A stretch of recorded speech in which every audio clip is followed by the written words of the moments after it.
This week on The Wheelhouse, moral courage coach Irshad Manji speaks with us about the holidays and how to have those tough conversations. For Connecticut Public, I'm Frankie Graziano. This is The Wheelhouse, the show that connects politics to the people. We usually deliver your weekly dose of politics in Connecticut and beyond, but today we've got something a little different for you. We're feeling festive and grateful, and instead of talking with local scholars, politicians, journalists, we're spending the hour taking deep breaths.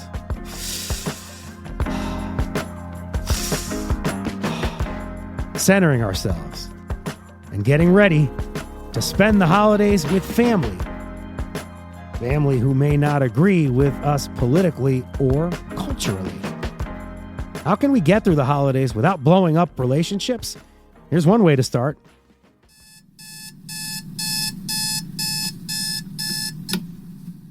Before I get out of bed every morning, I say my prayers.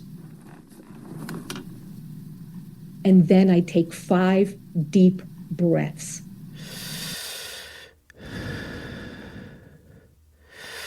Just to remind my body, this is how we roll. And I'll tell you something, my friend. It's gotten me out of more than a few jams.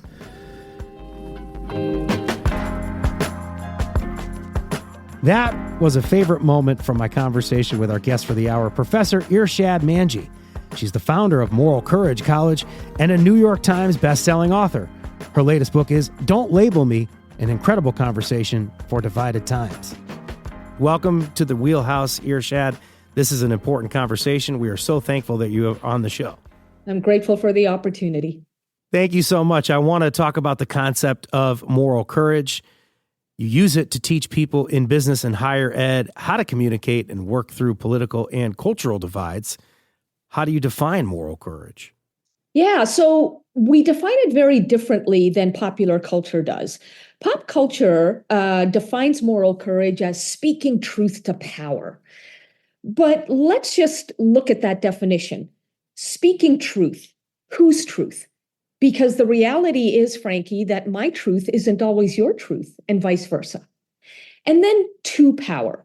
Well, that suggests that power only ever exists out there in the system, when the reality is power also exists in the primitive part of our brain, which we at Moral Courage call the ego brain. And that ego brain is scanning for threat 5 times every second. Think about it, every second. Now, when you combine that fact with the culture in which we're all immersed, a culture of instant gratification, a culture that prizes certainty over complexity, a culture that politicizes pretty much everything. Hello, Taylor Swift, meaning she's been politicized, right? That combination is combustible. And so the ego brain takes disagreement as an attack, and it will manipulate us. The power of the ego brain will manipulate us into fighting back, when in fact, we don't need to fight at all, because this does not have to be win-lose. So, bottom line, moral courage means speaking truth to the power of your own ego brain, even as you are speaking your truth to power outside. And doing that will mean that you lower your emotional defenses, and you will actually motivate others to lower theirs so that they can understand you and you'll be able to understand them. It doesn't mean hand-holding harmony. Don't get me wrong. It means that we avoid needless misperceptions of each other from the get-go. So let's go to the kitchen table now, because families will be gathering for holiday meals. And it's fair to say we live in a polarized country. You can avoid Joe from work if you disagree with this person that you work with, but we can't exactly avoid that grandparent or uncle who doesn't follow the no politics at the table rule. So help us understand how we should go about these folks at our holiday tables here? So I would say the very first thing to keep in mind is that it's not issues that are polarizing. As a matter of fact, Frankie, most Americans agree on the biggest issues of the day. Why it doesn't come off that way is because we disagree about one another. Mm-hmm. See, we don't trust each other, which means that we don't engage each other in meaningful ways. And because we don't engage in meaningful ways, we deepen that distrust. And this is crazy making, we distract ourselves from the consensus that already exists on the biggest issues of the day. So when you're at that dinner table, you've got to remember it may very well be that your relative who wants to talk politics or something else that seems polarizing may actually have more in common with your own positions than you assume. You've got to make yourself worthy of trust so that they open up more, they lower their emotional defenses, they can hear you, and that means you've got to do all of those things first. Because remember, just as you don't trust their willingness to listen, they don't trust yours. But as a result of this conversation, you will have certain skills that they probably won't. This sounds like a relationship, like a two-way kind of street. It very much is a relationship. And in fact, moral courage is relational leadership. It's about collaborative problem solving based on the fact that we all have so much more in common than what we differ on. And that brings me, Frankie, to the second thing to remember. Let's say you are that relative who, again, ignores the no politics rule at the dinner table, right? I cannot, in good faith, reduce you to your political positions. Because here's the deal. You are so much more than meets my eye. We are all multifaceted. We are all many-sided. It's just that our ego brains, because they're constantly seeking threat in order to protect us, those ego brains immediately latch onto what I don't like about you.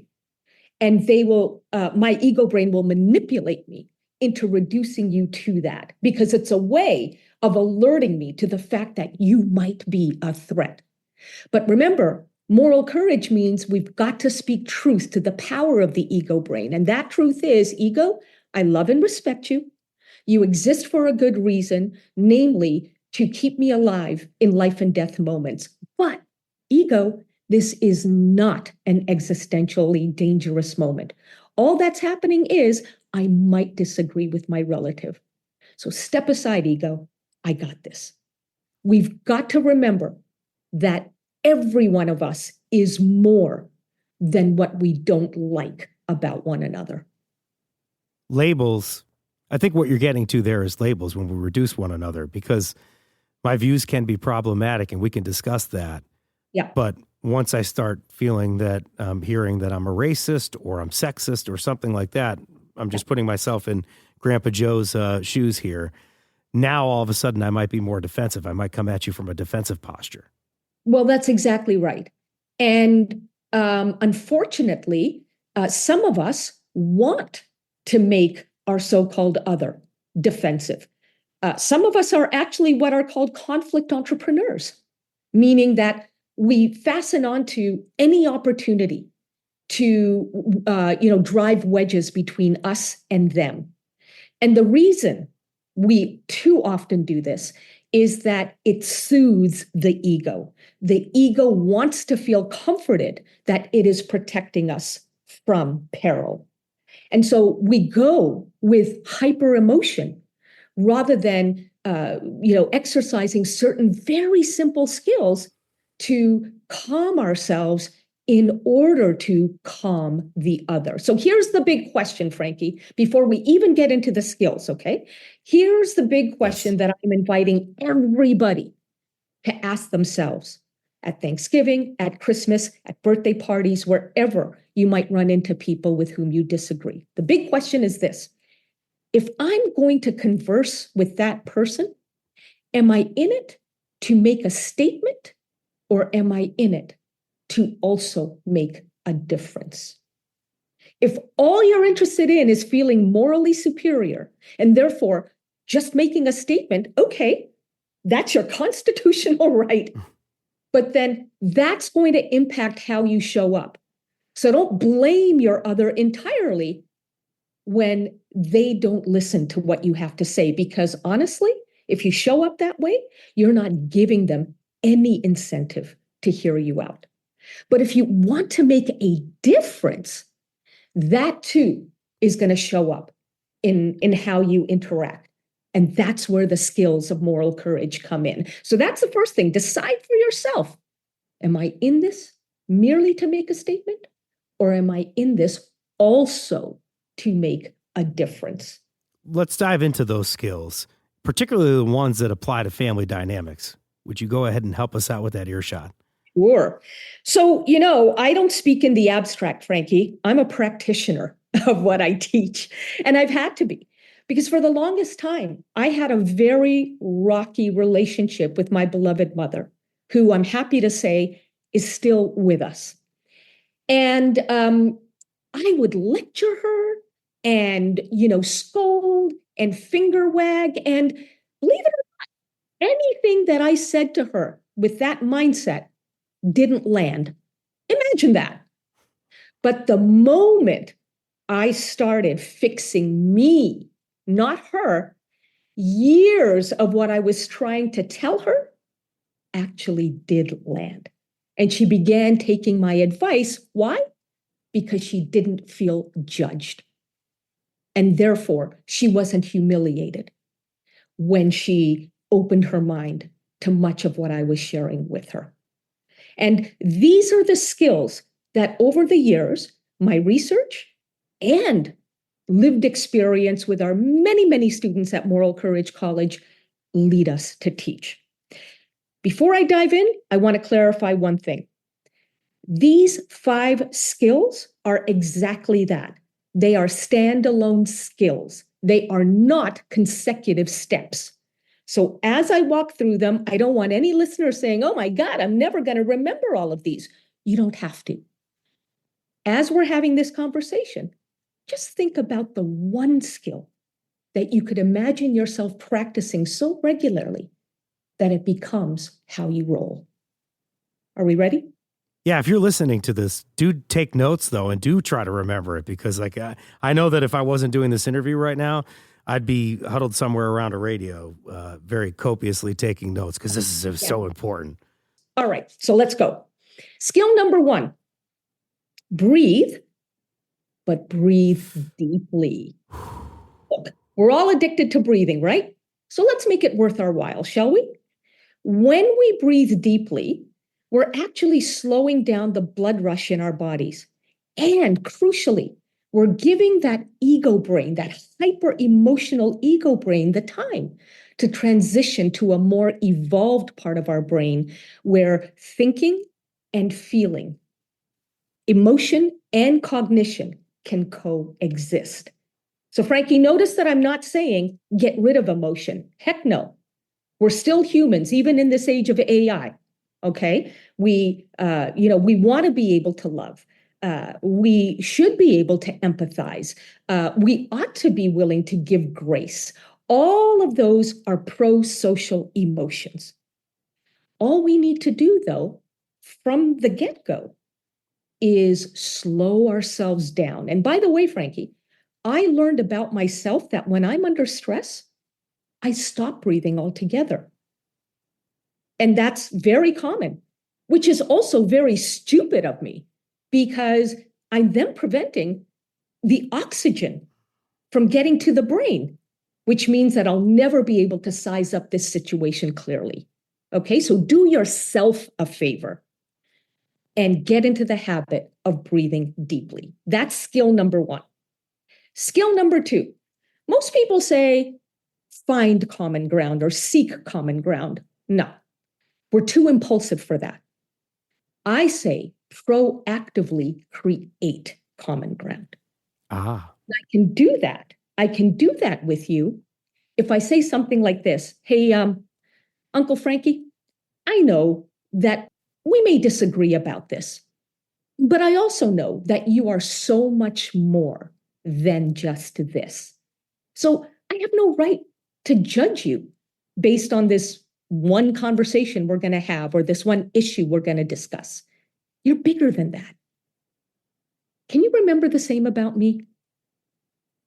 And 9 times out of 10, my Uncle Frankie, will breathe a sigh of relief in hearing that. Because get this, we humans fear one thing more than death itself, and that is judgment. So when you can let people know I'm not here to judge, they're going to be much more open to hearing from you.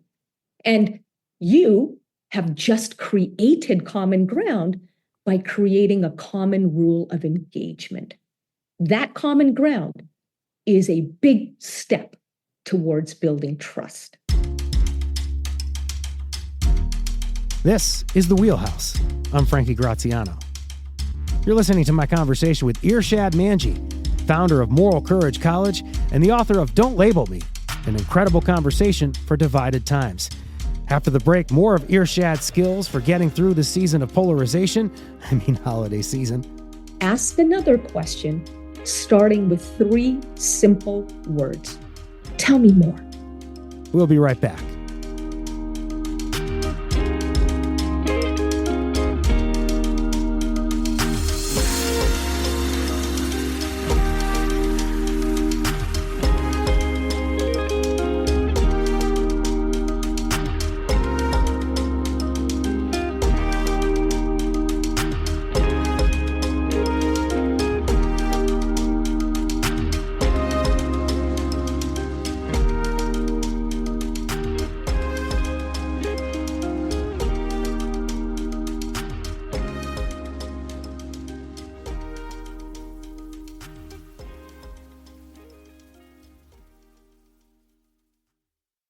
This is The Wheelhouse. From Connecticut Public Radio, I'm Frankie Graziano.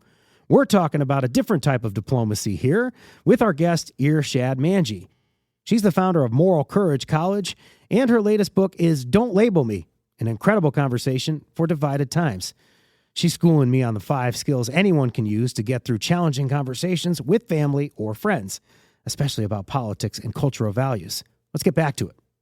All right. Skill number 3. Before you dive into where you're coming from or what your position is, ask your so-called other where they're coming from. And ask them, this is key, sincerely.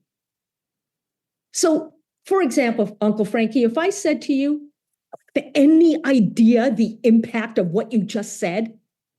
Okay, that's a question, only because it has a question mark at the end of it. What it really is an accusation or a judgment.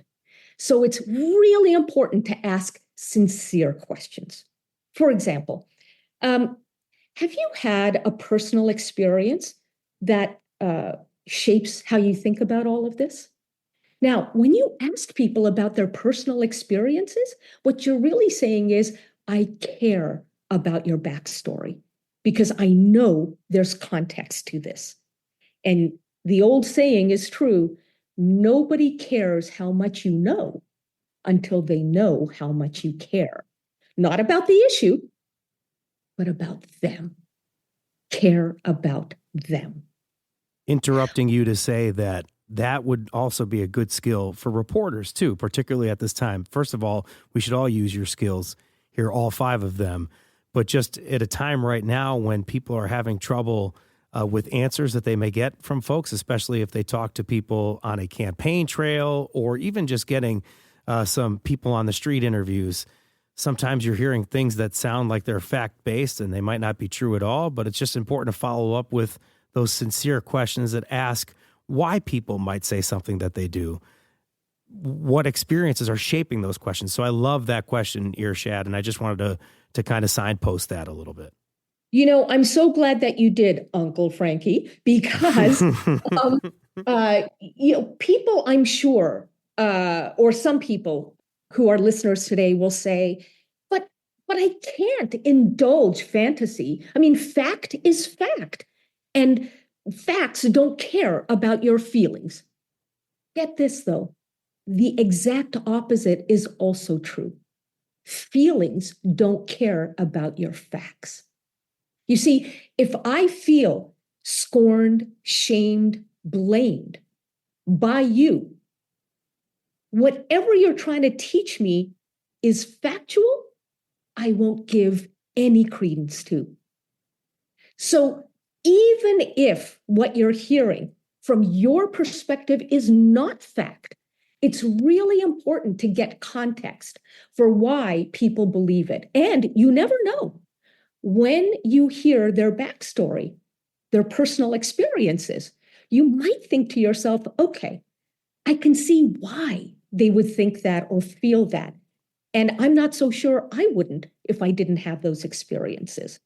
But more importantly, if you're going to try to get them to see things from your perspective, you've got to make sure that you've offered respect, not humiliation. So ask sincere questions. We By the have way, take a deep breath. mhm, That was our first skill. Our second skill was proactively create common ground. our third skill was ask sincere questions. Let's go ahead with number 4. Before you make any statements about where you're coming from. All right. So now that you've asked a sincere question, you're going to listen, right? I hope so. Question You're is, putting me under pressure. I have to hope when I'm in the situation that I have Irshad in my ear and I have my moral courage there and you go. I'm paying attention to my You gotta skills. flex I that hope moral so. courage muscle. You got to flex that moral courage muscle. Now, here's the thing. Most people who think about, healing and reconciliation already know the phrase, listen to understand.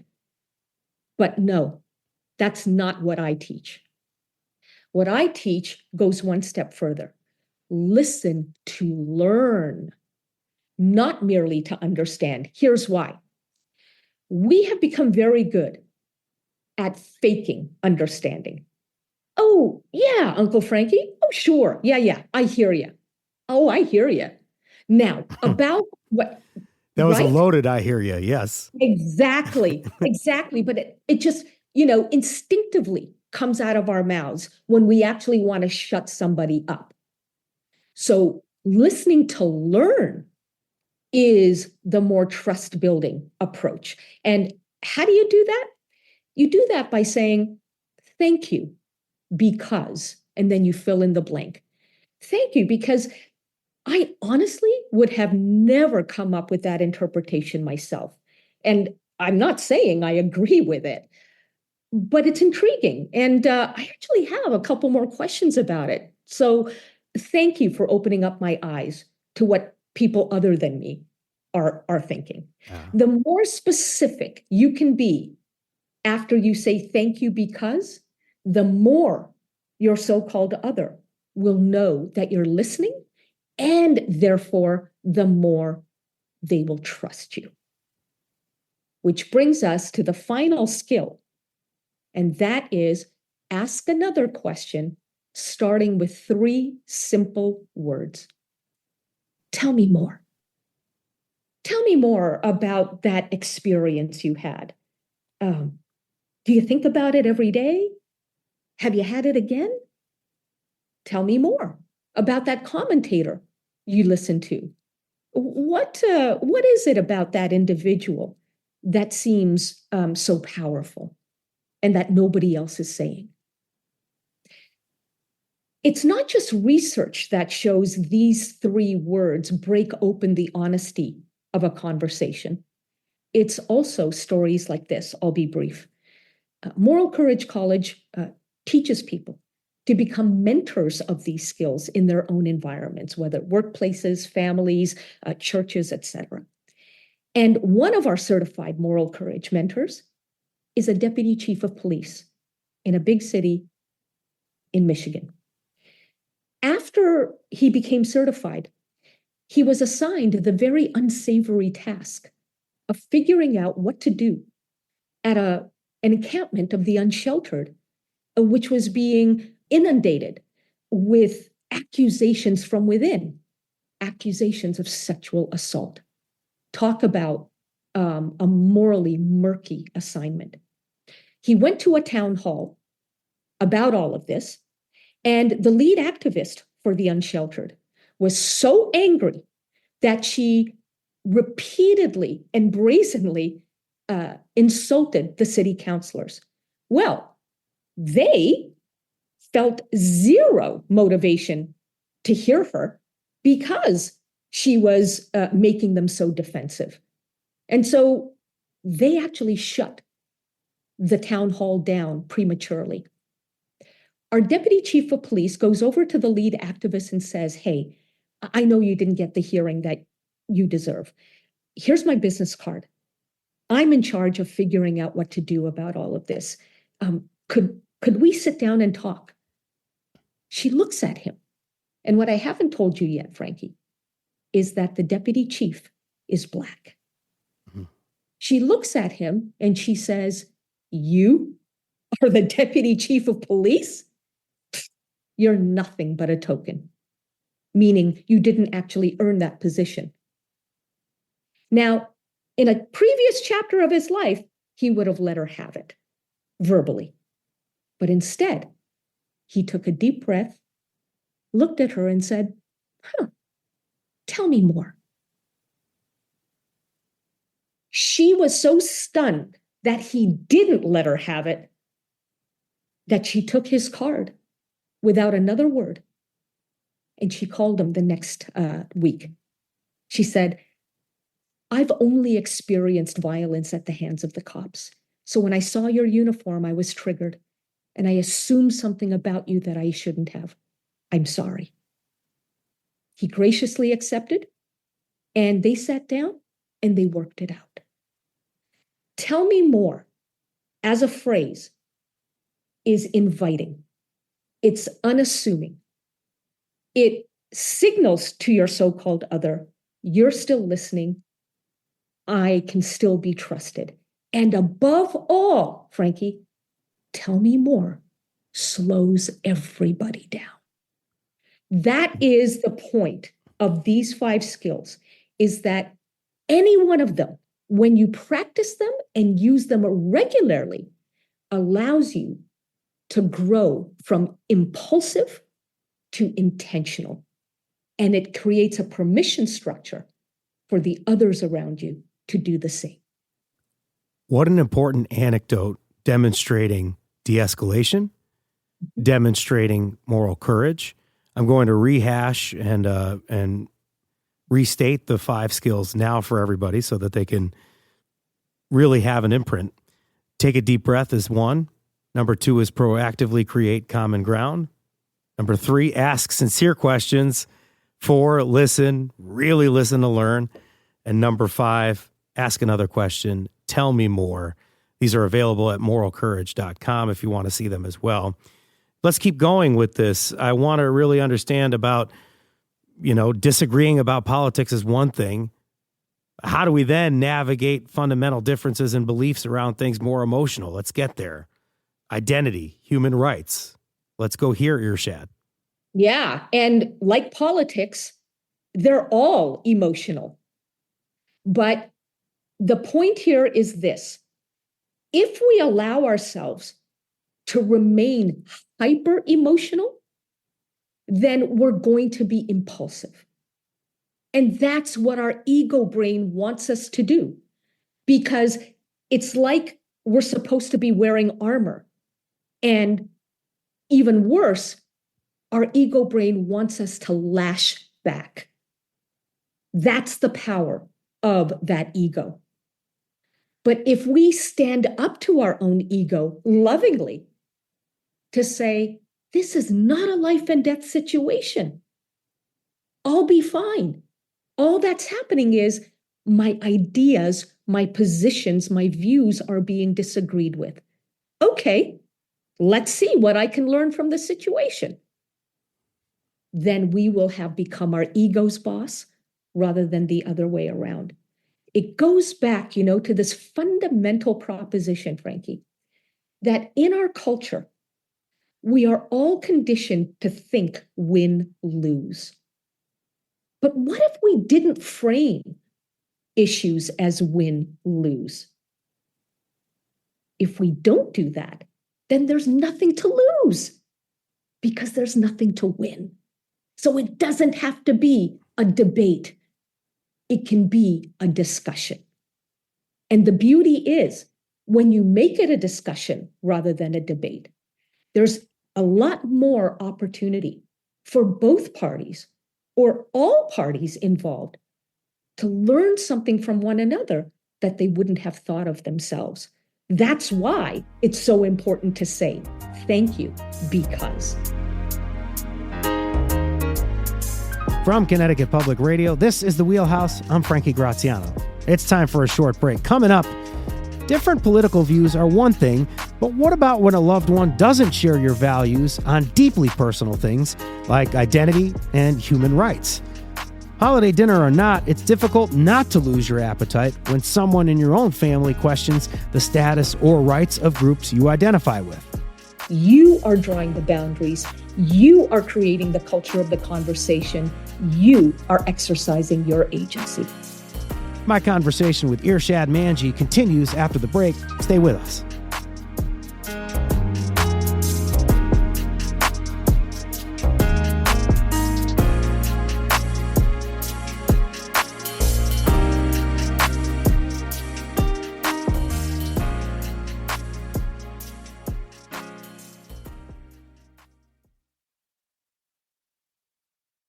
This is The Wheelhouse from Connecticut Public Radio. I'm Frankie Graziano.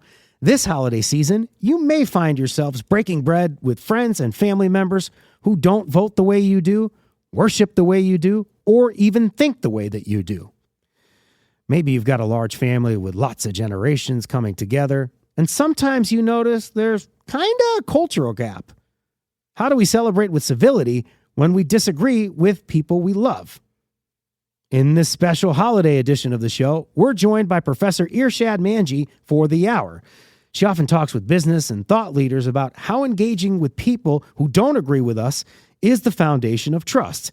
And I'm interested in how we can take her 5 skills of moral courage and apply them to family dynamics. Business relationships are important, but family relationships are essential. Can we sit down to a holiday meal without it ending in a food fight because of who we voted for? Let's get back to our conversation, and I'm going to play devil's advocate a bit here. Let's fight, though, Irshad. I have a big ego brain, and I want to win. For some people, a family member's political beliefs is going to cause direct harm to them personally. So now I'm starting to feel this pain, particularly if I'm, let's say, transgender, and I'm watching the TV, trying to watch a sporting event, and there's all these commercials from a particular party or something like that that is talking about an election, and they're saying bad things about transgender rights, or they are very much denigrating them. So this is very hard for me on a daily basis. And now I'm going to some happy occasion where it's supposed to be a Thanksgiving or something like that. And I got Uncle Joe on his 4th drink saying something about trans this and trans that. So how are you going to deal with that, Irshad? There are a number of ways to deal with that. You've got the power to walk away. You don't have to engage. If you are feeling physically or emotionally harmed because of what's being said, you do not have any obligation to engage. By the way, if you can anticipate that this is going to happen, you don't even have to go to the gathering. Use your agency to decide for yourself what will be best for my health. And if you find yourself in a situation like that unexpectedly, then you can always say, Uncle Joe, I have shown you the respect of hearing you out. But I'm not getting that respect in return. And frankly, I deserve it. So here's the deal. When you're ready to show me respect, as I've shown you, we can pick it up where we left off. And then you leave. Notice that you don't say, we'll agree to disagree, because that then closes the door on any further influence you may have with Uncle Joe. Notice you also don't say, to hell with you, because that gives Uncle Joe the oxygen that his ego brain needs in order to feel morally superior. No. When you're ready to show me the respect that I've shown you, let me know. We'll pick it up where we left off.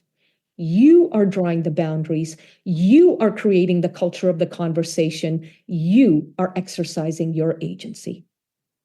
Irshad, I think we're really getting into the meat and potatoes of what I think is super helpful for people. Help us identify situations then where we're going to get into this win-lose proposition that we really want to avoid, because we get so amped up. We think about holidays 365, right? After we finish it, we're like, oh, we got to go to that person's house again next year, and this conflict could arise. So help us understand things that might get in the way of a situation where we could proactively create common ground, or we could have a situation where we're listening to one another and we have the opposite of that. One thing I think of is alcohol could get in the way, or again, just reevaluating ourselves. Are we able to see if we're in a position where we could listen to one another? Are we taking care of ourselves? Help us understand things we can do to kind of evaluate the situation before we walk into it. I'll tell you the most important thing that you can do. Practice, practice, practice these skills in between the holiday gatherings that you feel you have no choice but to attend. Remember, most of the time, we have a choice about whether or not to attend, okay? So don't take that choice away from yourself. But if for any reason you believe there is no choice, or you think that on balance, it's better for you to attend, you might actually have a good time, except for those circumstances in which, alcohol or something else gets in the way. You've got to prepare yourself, equip yourself by practicing these skills. Think about moral courage, not as a virtue, okay? It's not merely for the Mandelas and Rosa Parks and Gandhis of this world. Moral courage is a skill set, like a sport. It's not enough to have listened to this conversation, Frankie, and leave it thinking, okay, now I know about these skills, I'm good. No, you're not. You can know the rules of a sport, but you'll never be able to play it well unless you practice, practice, practice. Same with a musical instrument. You can know the physics of that instrument, but to play it masterfully, you've got to practice, practice, practice, or a foreign language. You see, these are all skill sets, and moral courage is a skill set. So here's my invitation to everyone. Think about which one of these 5 skills you can imagine yourself practicing to the point that it becomes a habit. Why a habit? Because when we're under stress, we humans lunge for the lowest hanging fruit in order to cope. And the lowest hanging fruit is always our habits. So you've got to habituate at least one of these 5 skills. And that way, your ego brain doesn't resist when you're using it at a time that you need it the most. By the way, the one that I habituated before all of the others was breathe deeply. And the way I habituated it, is before I get out of bed every morning, I say my prayers, and then I take 5 deep breaths just to remind my body, this is how we roll. And I'll tell you something, my friend, it's gotten me out of more than a few jams. So there are always ways to integrate the practice of one of these skills. Knowing yourself as only you do, which one would be the easiest for you to turn into a habit, and start there. The problem with radio sometimes is that nobody's going to be able to see your face when you said, it's gotten me out of a few jams. You have a beautiful face, and when people would have gotten to see it just like I do, they would have really felt it even more. But the words are just as important. And folks, to see these words that you need to practice, these skills, you can go to moralcourage.com, these 5 skills that we're identifying. Hey, are we in a situation where we disagree more than at any point other in human history, or has it always been like this and we could have always used these skills? Help us understand this current climate that we're in, juxtaposed to something else. Yeah. Well, you know, there's a private opinion researcher, not a public opinion researcher, but a private opinion researcher named Todd Rose. He's a neuroscientist.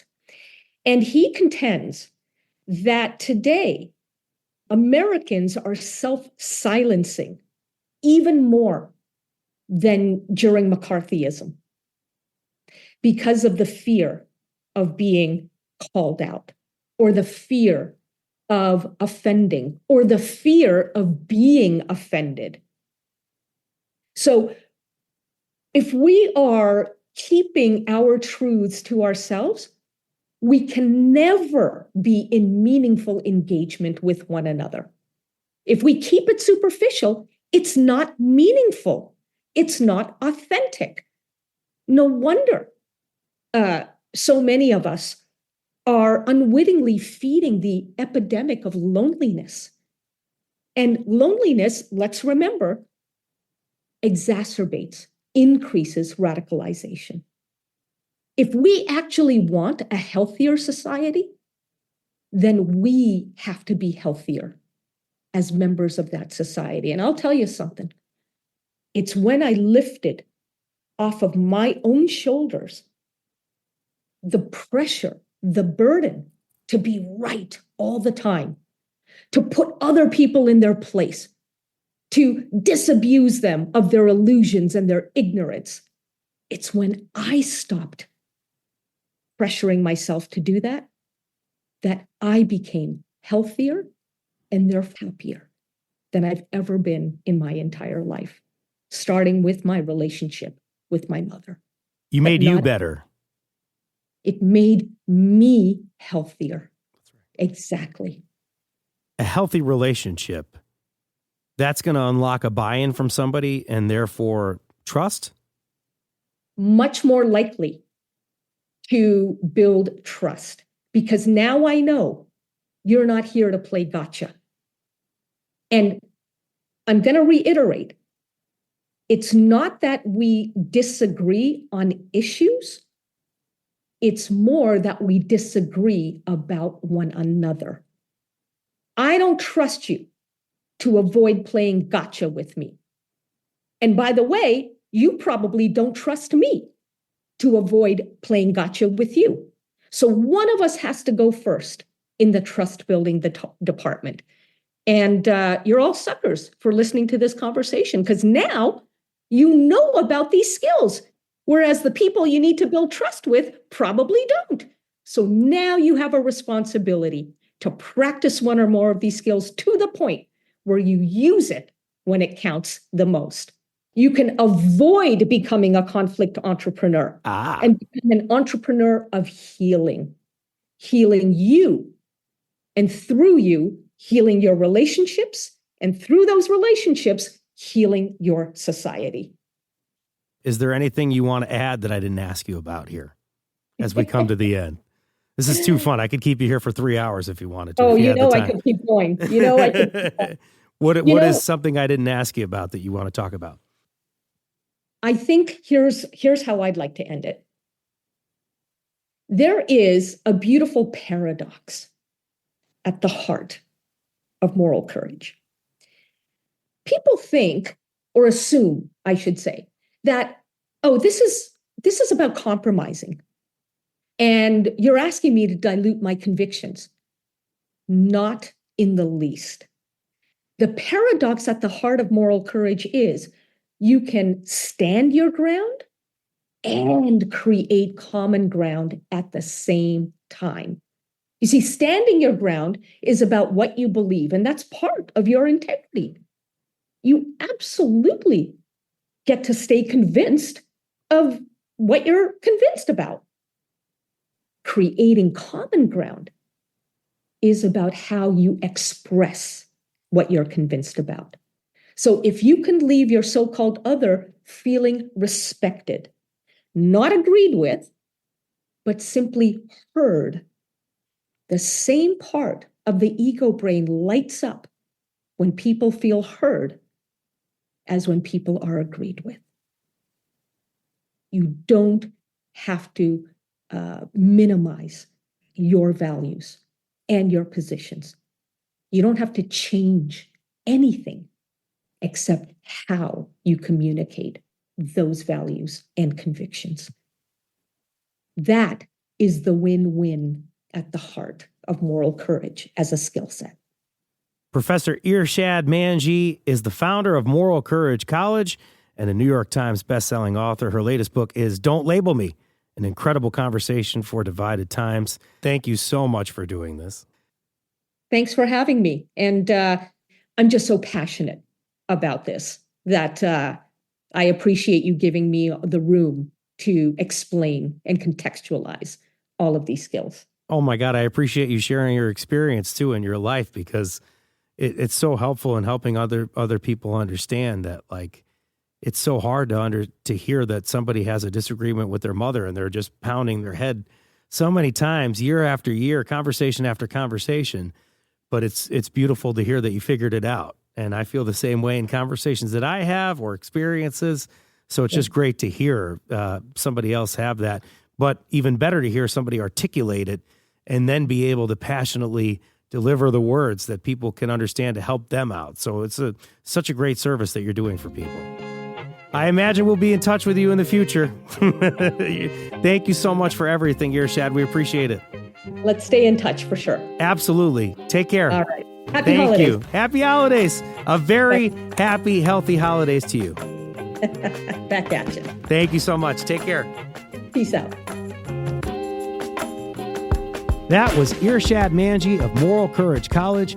You'll find links to her site and a video of Irshad going even deeper on her 5 skills for moral courage on our site, ctpublic.org/wheelhouse.